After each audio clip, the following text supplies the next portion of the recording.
Go ahead, Clyde. We're sitting here with Clyde. Yeah. Out the Flat Dog area, man. Go ahead, man. Tell your story, man. They said you're the man to talk to, bro. Well, I'm gonna tell you the history of Albandale Flats. Albandale Flats.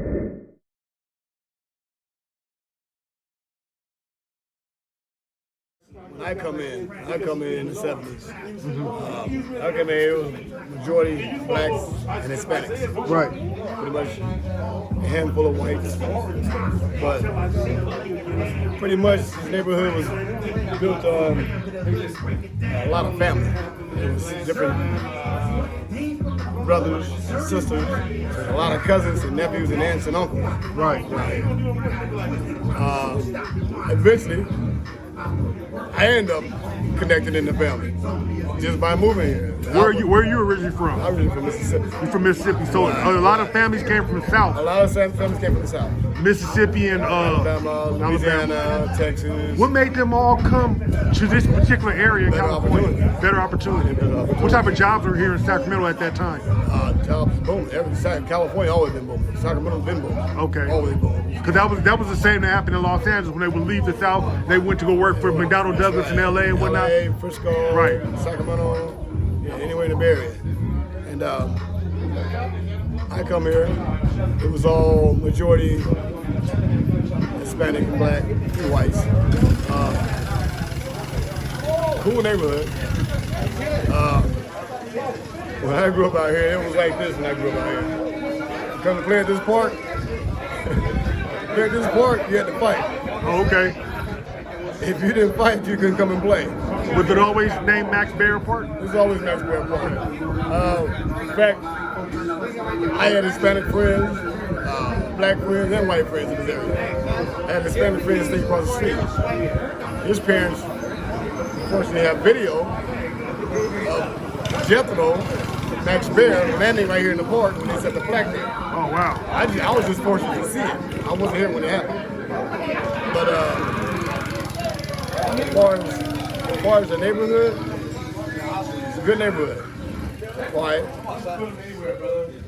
We're all inside. Everything was inside right here. Right. Like I say, to come to play at this park, you had to fight. To go to the store, you had to fight. That's right.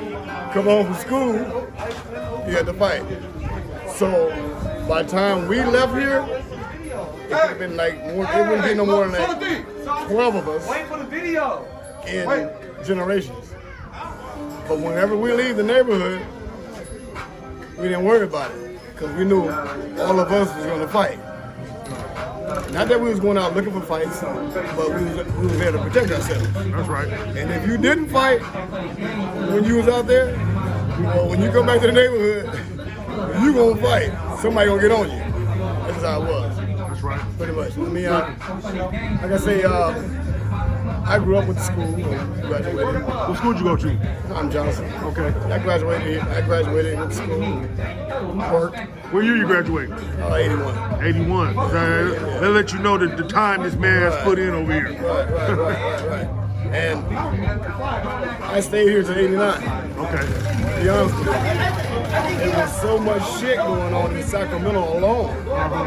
Whereas the overspill in every neighborhood was infested with bullshit. You know, so me myself, I had to get the fuck up. That's right. I stayed away for 11 years. Okay. I came back in 2000. Okay. But beyond the time I was here, man, some shit went around out here. I mean, you know, there's a lot of shit people have done right here, you know. Right. You know, it wasn't good shit, and there was a lot of good shit that went on right here. Understood. Yeah. So what's the differences that you see in this area, or has it really changed from the 70s to the 80s to the 90s? Yeah, tremendously. The houses now. I mean, mean, we all used to be here. I don't know. My parents own the house here. Predominantly black? Yeah. Okay. Well, I don't own the house anymore. We sold it and we moved on. So now it's more Hispanic, more Asian in the area. So we're not really even in the area now. Wow. Only a few of us. But this is our area. I mean, ain't no place like home. Right. This is where we grew up, this is what we know. So we all gonna come back collectively just to be able to be here. I talked to Big T earlier on the interview for Black August Studios. This is Black August Studios channel where I go around and I talk to people from different neighborhoods just to get the history and get a better understanding.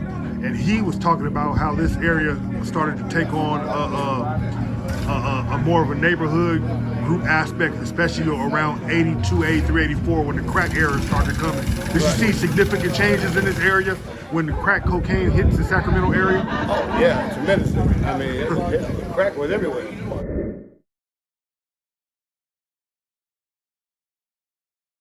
I mean, it was like it's epidemic, you know that. Yeah. And pretty much the drugs and the gang banging was pretty much forced on the neighborhood because you had different people coming in from various areas. Right. They seen this as a prime spot. Yeah, it looked like it. Yeah, so they would try to intersect, you know, on it, and that wasn't happening. The people that lived here stood up. That wasn't happening. So, I mean, it was to the point where it is, if you don't fight, they're coming over you. So, in other words, if it was like, I want to say, like you say, you do what they do when you go to their place, but it wasn't like that. It was like we had to do what they did when they came to our place, for Sacramento, the drugs and the gang banging. It was forced on us.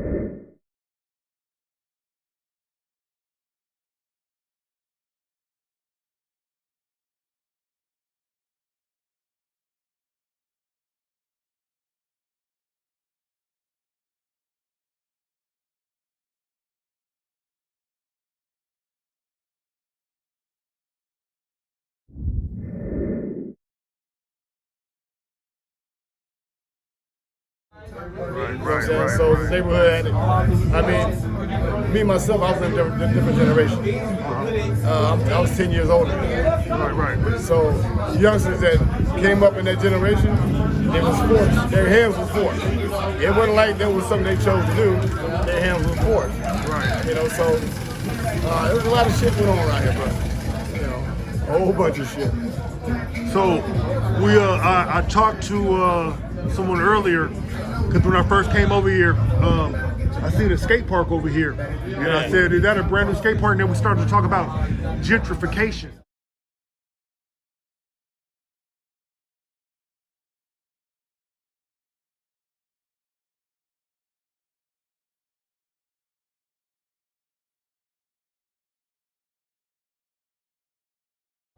In the process of gentrification is happening not only here in Sacramento, East Palo Alto, Inglewood, a couple of Oakland, San Francisco, and I was saying I talked to somebody from Oak Park one time. I said when you start to see skate parks in predominantly black areas, not that black people don't skateboard, right. but when you see skate parks, this is the beginning of gentrification, because now we're going to start to see art galleries, we're going to see microbreweries, we're going to see white folks walking dogs through different places. So the gentrification, and you just touched on it a minute ago when you said that you owned a house before but you sold it, because these Caucasians will come into areas like this that have been predominantly black and historically black, and make offers that they can't refuse to get the land, and then build it up and then raise it up, or they start to price our people out. But it's different with y'all and a lot of our people, because you got there are actually homeowners, you're not renting. Right. So can you speak a little bit on how gentrification has affected this area? Yeah, I mean, well, first of all, in the 80s, Right. the drugs come about. That was one of the biggest effects of it. I mean, hell, people losing homes, Right. getting loans and doing different things, and can't pay mortgages, can't pay taxes, Right. and ass out. You know, I mean, due to the fact, no revenue. Right. Right. There was no plan for no revenue in the 80s. I mean, no economics. Come on. I mean, there was no fight at all. Let me clarify. My man Clyde said Reaganomics. For you youngsters that's listening to that, he's talking about the era of Ronald Reagan.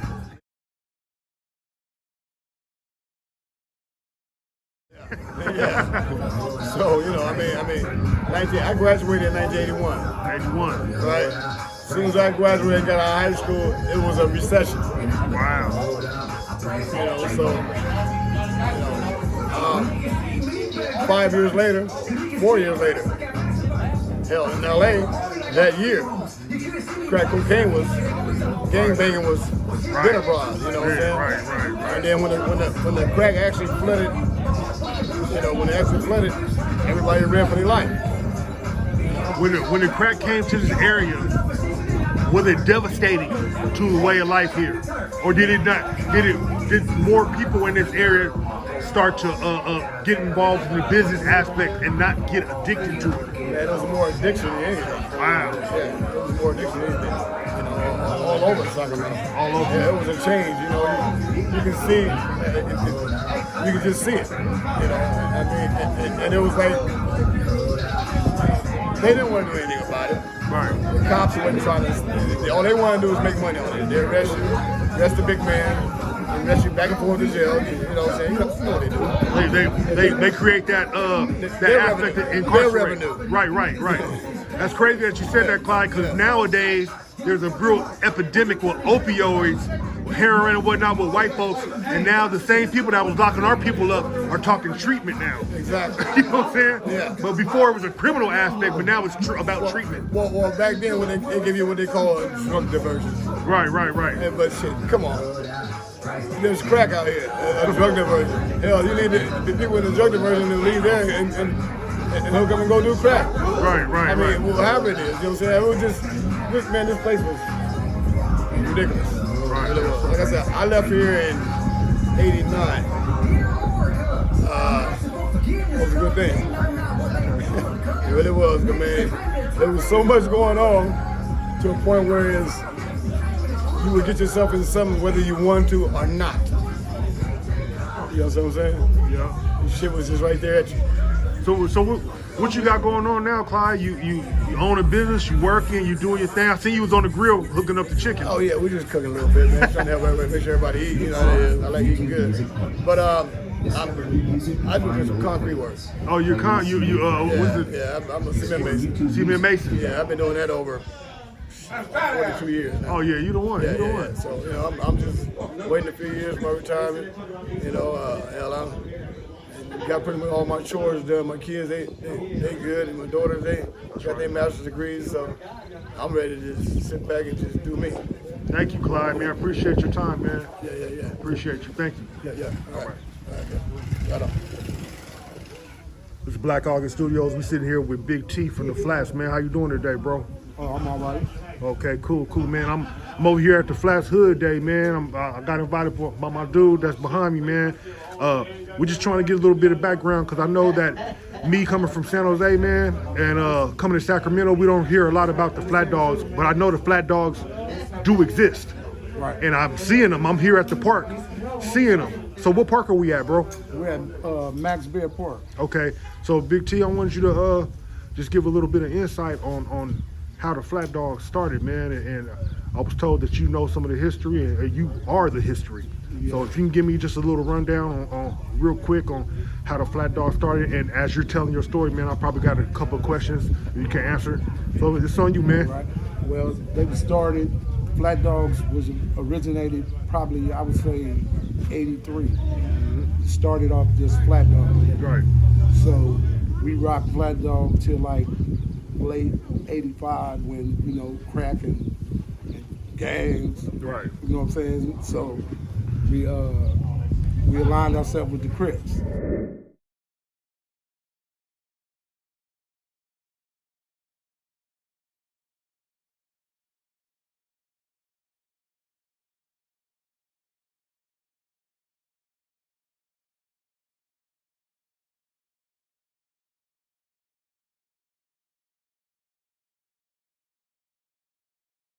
So we Why is that? Flat Dog Crips because we wore blue. You know what I'm saying? Just And we was- being at the Crip and Blood organizations and factions come from Yeah. Southern California, and Yeah. knowing that I'm here in Sacramento, Yeah. and I know it's a lot of Damus out here Yeah, and whatnot, yeah. you guys chose to stand on that other side. Exactly, because a lot of dudes chose to be Damus because of going Easier. to the pen. Okay. Yeah, going to the pen. Right. And running with the up north car, which aligns themselves with the Bloods. You Right. know, All right. how, so that's how the Bloods became so dominant in Sac. Okay. You know what I'm saying? But we chose to be, against all odds. Okay. So what part of town is this considered? Is this South Sacramento? Yes, this is considered South Sacramento. They consider it East South Side. Some Okay. consider it Southeast. Side. Yeah, Southeast. Southeast. But So we consider it South. South Sacramento. South, yeah. Okay. I was talking to my dude the other day. He said, there's another neighborhood over here named Creekside. Is that over in this area Creek too? Mob. Creek Mob. Yes, it's a few blocks in that direction. Are you guys intertwined with them, or are you guys doing your own thing? No, we're separate. We do our own thing. Okay. We all respect each other. We all went to school together. So, Big T, would you consider yourself one of the founding members of Flat Dog Crips? Yes, yeah. Okay.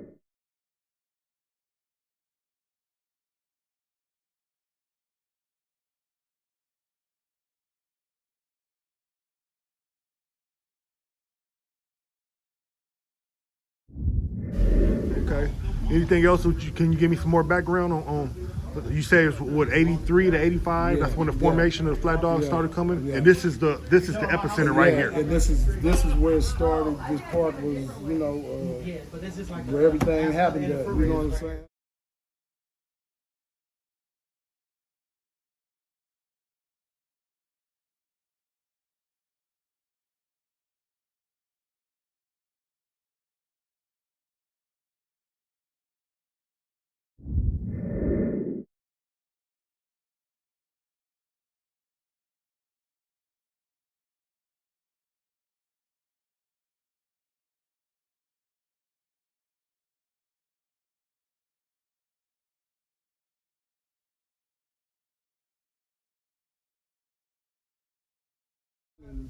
This was our territory right here. This seems like whole neighborhood. it seems like it's a real self-contained area. Yeah. And did you guys have a lot of? Because I know the '80s Yeah. and the '90s are totally different than what 2021 is and whatnot as far as the streets are concerned. So what was the atmosphere like for the Flat Dogs back in the '80s? This is when the crack was first hitting. Right. You know what I mean? So I know y'all had $1 million spots out here. Y'all was doing your thing. Right. So what was the atmosphere? But at the same time, during the '80s and '90s, that's when the funk was real. Exactly.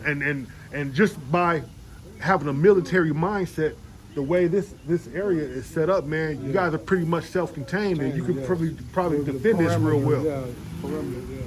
So were there a lot of issues coming up in Sacramento, pushing that line? Yeah, as far as, there was a lot of, gang banging was just starting out. You know what I'm saying? The 80s out here. Right, So, right. everybody was trying to get established and make a name for themselves, Okay.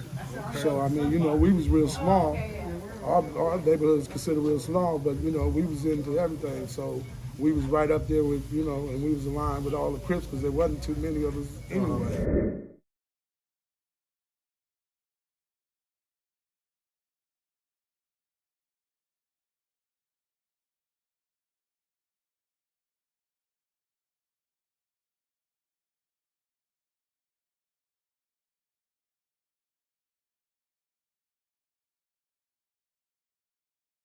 Who was all out back then when y'all first started as far as the Crips? 29th Street, 24th Street. That was basically it on the south. Okay. You know what I'm saying? Was none over in the north or the there's No never I Dallas, never heard of no nobody. Dallas. No Gallas? Yeah, the Oh, Highlands. so no Gallas? Yeah, Had no got a Dallas little bit been of out, time yeah, on. since Okay. the 80s. What about Highlands? Was they out? Yeah, late 80s. Late 80s. Late 80s. So they came after. And they came out Was nobody over in West Sac ever, huh? No, nothing West Side, but the Mexicans. Okay.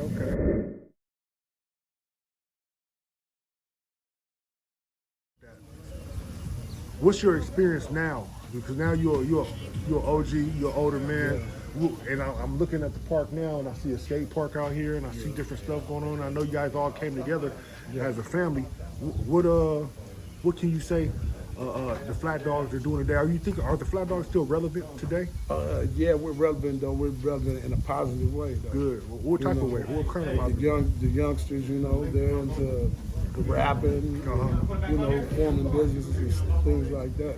Okay. So that's the direction that we're in, because all of the older dudes, you know what I'm saying, it then phased out. So it's the younger generation now. So you know what I'm saying, Right. and that's what they're into. So that's the direction that whole thing goes. Oh, okay. You know what I'm saying? Yes, sir. So yeah, man, I just wanted to get a quick sit down with you, man, and you pretty much gave me some of the background on how you guys started or whatnot, and I appreciate your time, man. Yeah. You know, and I got this series. That's the way I'm gonna be doing the Flat Dog series. I'll talk to you. I'm gonna be talking about to one of your older partners over there about the first seed that was planted over in this area as far as the families. Terrell told me it was a lot of families, and it's a family thing, and a lot of people, a lot of y'all is related to each other. Exactly. So I'm gonna dig deep into that area, and if anything arises from any of some of the questions that I'm gonna ask him, and we talk about, I'm probably gonna get you back on here so you can do some more clarification, bro. So I appreciate you. Thank you, sir. Hey, we're sitting here at the Flat Dog Hood Day. We got a little PT and Trey 9 right here. Let me see the shirt though, man. I ain't see the shirt. Come on, man. We got to represent. You got the dress in the way. There you go. Yeah, that's right. That's right. So, man, I talked to Big T, man, just a minute ago, man. He was telling me how, you know, things started getting cracking out here, 83, 85 during the crack era, and how this area became associated and up under the Crip umbrella. And I was noticing, I was telling him that I noticed, and I said that during the 80s and 90s, I know it was really cracking out with the funk. Not like how it is in 2021, but back then they really had to motherfucker make a real stand and put shit down. And I'm looking at the park and how it's really insulated, and you guys can really defend this area, man. Just looking on the military aspect. Yeah. I can see everybody that's coming through this motherfucker, right? Yeah. So we're gonna talk about the fall. The fall. So you guys had a heyday when you guys came out, and the pictures that you shared with me, that was beautiful, nostalgic pictures, man. That you showed me, and I thank you for showing those things to me, man. Because when I first saw it, when you first posted it, it reminded me when I was young, with my Cortez on, my khakis and shit on, and it was like, that's what's up. So Big T told me about the rise, and you want to tell me about the fall that you may have taken and how y'all came back up. Yeah.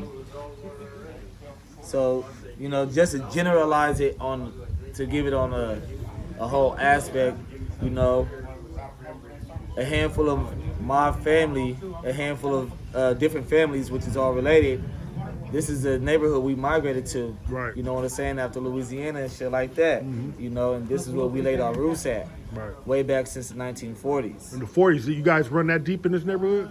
In the 40s, this was us. Black folks. Black folks. Homeowners. Yeah, these was homeowners. These was people who were able to pass down households to their children. Right. You know what I'm saying? And whatever happened and transpired after that, that's what happened. But there was a whole lot of ownership going on here. There's still ownership popping off right here. We still have family members on these corners and these corners and on the back. We still have family members that still own houses in here. So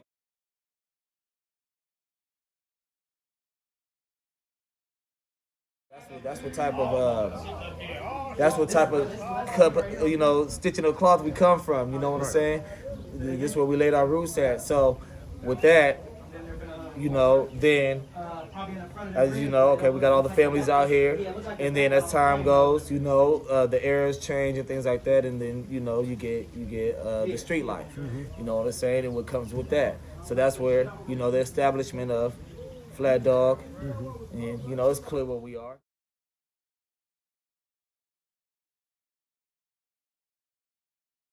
Yeah. You know, that's when the establishment of that became. So then, you know, during that era, you know, this was the popping spot. This is where it was popping at. This is the $1 million spot. Like, you know what I'm saying? And everything that came with it, that's what we handled too. That's right. So, and like I said, this is all family also.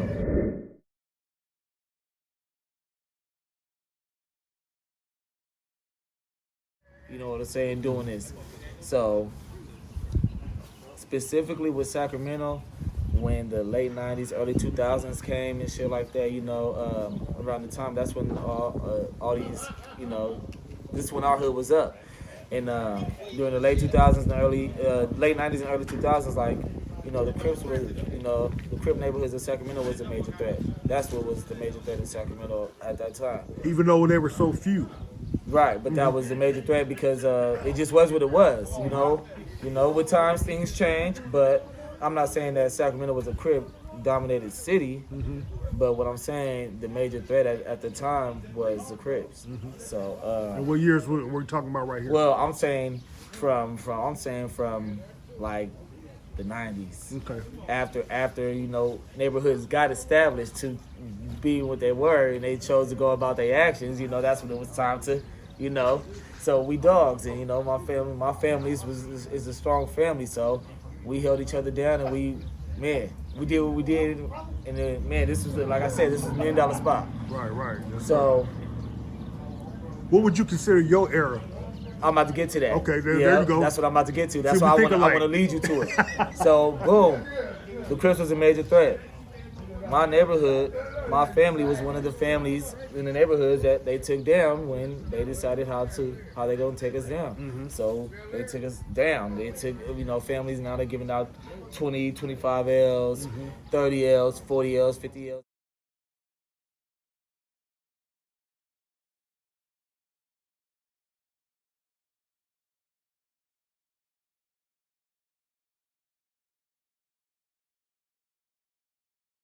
All the way to 100 years type shit. We got family members that, you know, got that on them. You know what I'm saying? That which these family members, you know, it's not like they wasn't used to that type of stuff, but they wasn't getting those big numbers. Right. Then that's when it came like, okay, big numbers. So when they did that, that basically really left a younger generation of the family without guidance, without no structure. You're not really having no bylaws to live by, no rules and regulations of this shit. So we running around reckless. Now I'm getting to early 2000s. Okay. You know what I'm saying? After they didn't take the family down, you know, even my dad, you know, free my dad, free PT.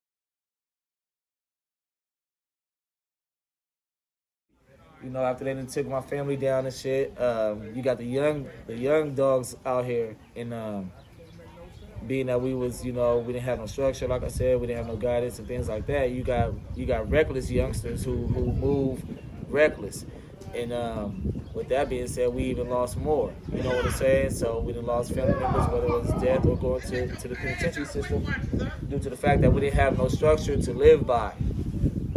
So. You know, it's like another fall again. You know what I'm saying? That's right. It's like another fall. So, with that being said, right, that fall happened in the early 2000s. Now, when you move up to 2000, the time era we at, you got 20, 40 years of an absence of all of us together at once. You get what I'm saying? Right. How we started, how we started as one, we weren't able to maintain as one because of the falls that we had. So now, when I speed you up to time, that's what you see right now. Right. You see the family and the youngsters and the OGs able to be one again. That's right. You know what I'm saying? Because now, when they failed, they didn't did their 20, 25 years, and they didn't did their time and whatever. And the young niggas who had to go through what they go through and get their structure and get to the things that they learned, now we're able to come back and unite as one and be who we are. So that's what you see right now on our hood day. This is my little cousin Trey 9 right here. That's right. You know, we the ones who are the voice of the neighborhood right now as far as the music scene. You know what I'm saying? And we also representatives on for our community. Okay. You know what I'm saying? So, you know, we got music coming together. As you can see, we did t-shirts, you know what I'm saying? We got our own mask and all that shit.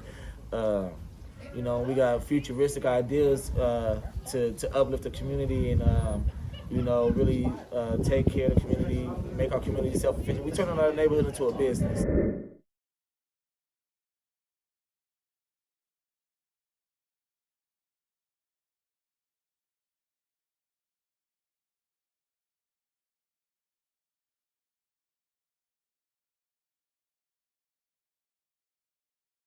Good. This our business here, but this is also our business.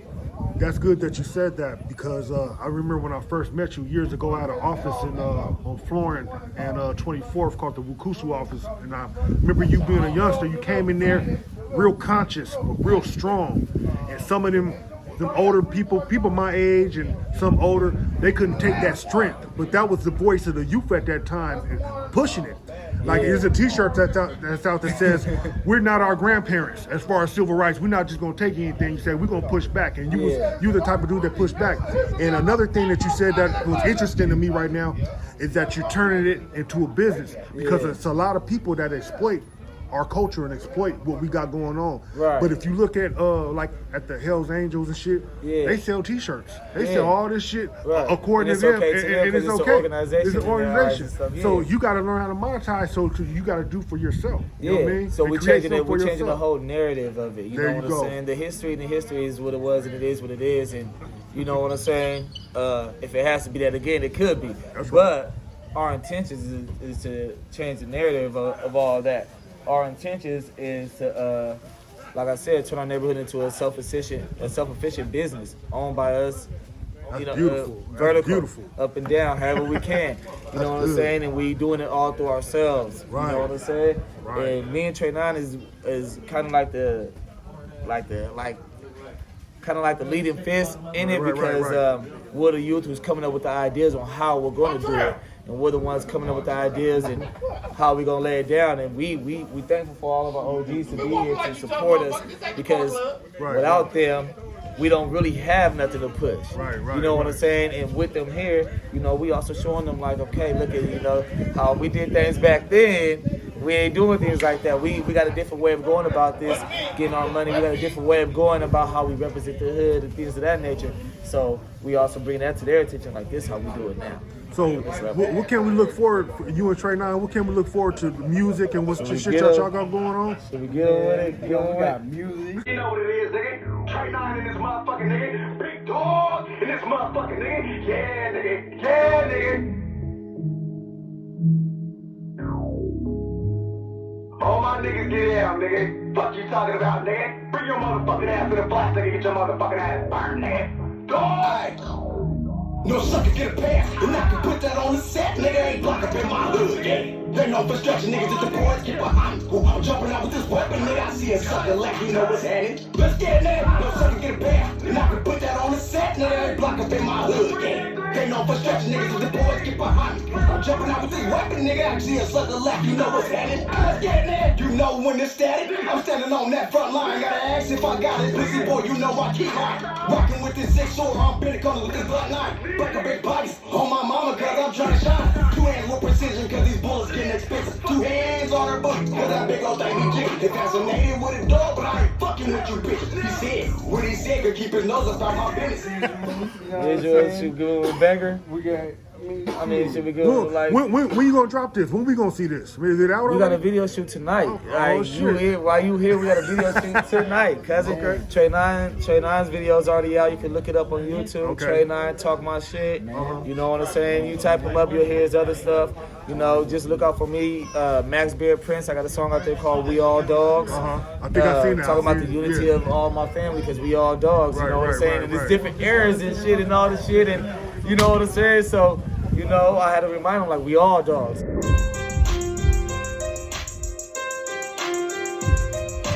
I'm from the flats where we bang a little different.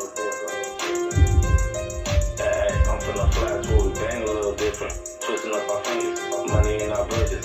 Chill out before I chill out cause I'm on and I'm sipping. Dummy coming around this corner, around this other. Cause bitch, I'm a dog. I'm off the leash.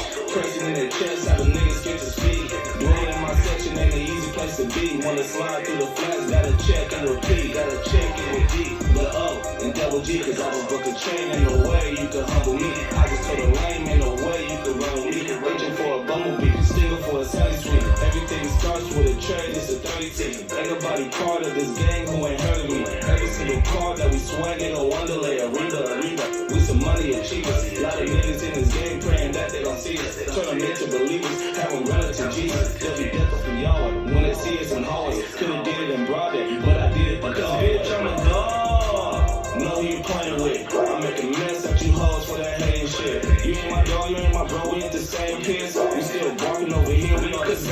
You know what I'm saying? And we also got community programs. You know what I'm saying? The rapping is really just a ladder to the platform of the community programs. What type of community programs you trying to get going? Man, we're gonna give you some simple ones, but you know, of course we're gonna do turkey days and school backpack drives. Yeah. You know, but we also doing other ones too that we don't want to really share yet because Sacramento got a lot of biters. Understand. So we don't need True nobody. that. We don't need nobody trying to soak up with the fuck because everybody ain't thinking like True this that. when it comes to this. So we ain't gonna give them too much because then they gonna see this and bite us. So Hey, but what you just shared right now, just your vision and what you're talking about is beautiful. So you ain't gotta say too much because I can tell just by your energy and your heart is there, man. yeah, it's real passion. And for those who watching this and who don't know, you know, as far as Sacramento go, for those who don't know who the Flats is and all that, man, go ask your big homies about it. They gonna know today. They gonna know when this shit drop. drop. Original neighborhoods in Sacramento, cause it's right here, the Flats, cause That's right. it'll never be the same. It'll never be another one of us, cause That's right. you can't duplicate this. That's right. You know what I'm saying? You can't duplicate this. This is one of a kind right here. You know what I'm saying? The OGs is out here too. These is all factors behind us and shit. Cause y'all looking at dinosaurs and whatnot like that. This bitch. I had just asked Big T a little earlier. That's OG Buddha right there and shit. Yeah, I'm filming. You know what I'm saying? I asked your older homie, man, about this skate park. This is a skate park to my right. Yeah. This is something new. This new. came after all the gentrification. Yeah, that's stuff, what I you know want to talk I'm saying? about. The gentrification. So you gotta imagine when all these black owners and families is out here, Right. you already know what it's bringing and all that. So they had to find a way to help, to help the police get us up out here by, mixing in with some gentrification. So Right, we got some Hispanic people out here. This is one of the most diverse neighborhoods of Sacramento is right here. Mm-hmm. We got Hispanics in this motherfucker, we got Indians in this bitch, and we got Asians, and I'm talking about like they have own representation of how they represent the neighborhood, but it's always flat dog Crip, and it would never be nothing before or after. But there was other segments, you know what I'm saying, from other cultures that's here too. You know what I'm saying? But that ain't my business to really speak on. I'm speaking for the Flats. Let me ask you this. The neighborhood is an older neighborhood, so the people that are in these houses that are around us, are they long-term people that's been here, or are people coming in and out renting? No, I know for a fact this is long-term. I got an auntie right here in the corner right now that's been in that house all my life, 30 years. We got a grandma right here in the corner that's been in that house, man, all her life. You know what I'm saying? We got aunties and uncles that live in here that's been here all their life. You know what I'm saying? They gonna be here they gonna be here. You know what I'm saying? Right. We got people here who's you come here on an any day basis. They here. This our home. You know what I'm saying? That's right. And and our blood is in this shit. You know what I'm saying? We got homies right here we got homies at this park. Who died at this park. You know what I'm saying? We got homies who died right here at these poles and on the corners in here stabbing all that right here. You know what I'm saying? I wanted to before we end this segment, I want to give some shine to your father, bro. Hell yeah, okay. I want to get some shine. You shared a picture with me. Yeah. It was a bunch of the flat dogs, an older picture, and you told me, and I'm gonna share it on this particular part of this video. I'm gonna share that picture right now. In that picture, you were the baby in that picture. You got all the homies up here in the hood. You know what I'm saying? And then my dad's kneeling down, and there's only one baby in the picture. You feel me? That's me, Lil PT.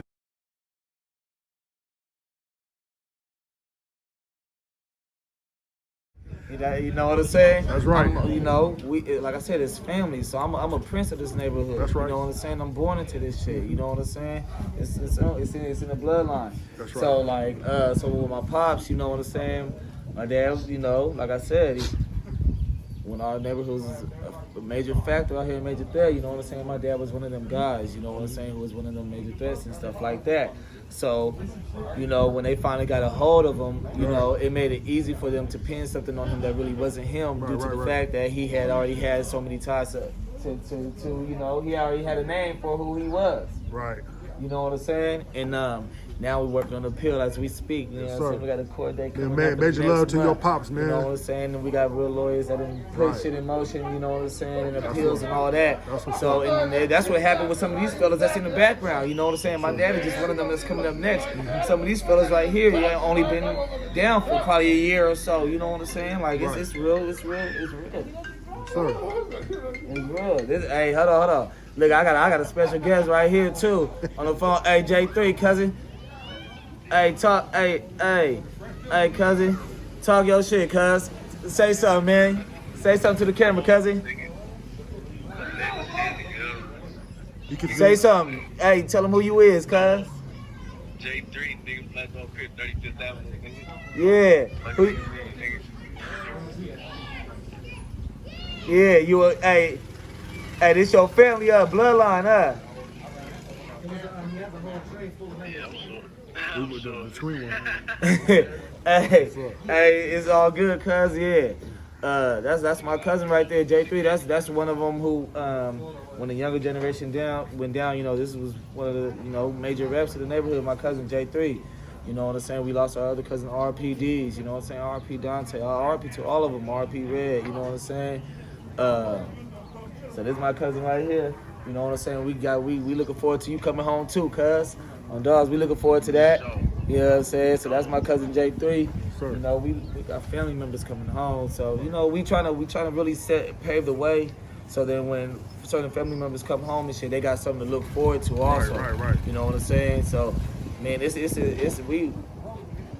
we putting the hood on our shoulders, cuz. That's good. Yeah, I can't say it no better than that. We putting the hood right there on our shoulders, cuz. For real, for me, Respect. J9, J3, you know what I'm saying? Everybody out here, you know what I'm saying? They Respect. supporting us and shit, man. We appreciate y'all for coming out to our neighborhood and giving us a chance to really share our story and whatnot. Yes, You know, sir. this is one of the untold stories of Sacramento. It's flats. That's why I had to Black come. Dog Crips. That's why I had to South come. Sac, nigga. Any It's one last- of the most any last untold thoughts? stories around this motherfucker. Any last thoughts you want to share?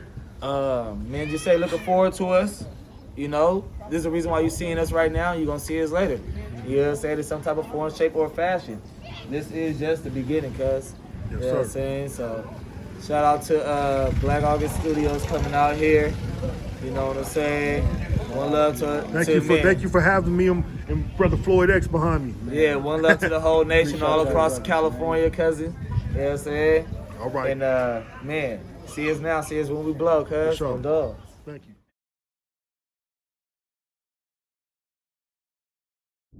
One of the things that make us hella different from all the other neighborhoods is we have our own hood color. Our hood color is brown. That's the color of our bandana. That's the color of our flag that we wear. The story behind that is there was other Crip neighborhoods that was doing dirt to all the Damus. So a specific neighborhood, I ain't gonna mention their names, they're closer to us. We're the closest Crips to them. We're the closest Crips to a certain neighborhood out here, right? So when they had Crips dumping on them, bringing them pain and shit, we was the hood that had to suffer for the shit. So niggas was coming out here trying to take us out, and we had to do our thing. So, cousin, this J-Lo right here, big J-Lo, cousin. One of the originals right there, nigga. When I said it's $1 million spot, that was $1 million nigga right there. So my dad, Popcorn, and another OG, we ain't gonna put his name out there. They was at Walmart discussing this type of shit or whatever like that, and we decided to make the color of our rag brown to separate ourselves from the other Crips. And another little inside story about how it helped us was at night the brown rag looks red, so therefore they didn't know it was us, cuz I'm wrong Crip.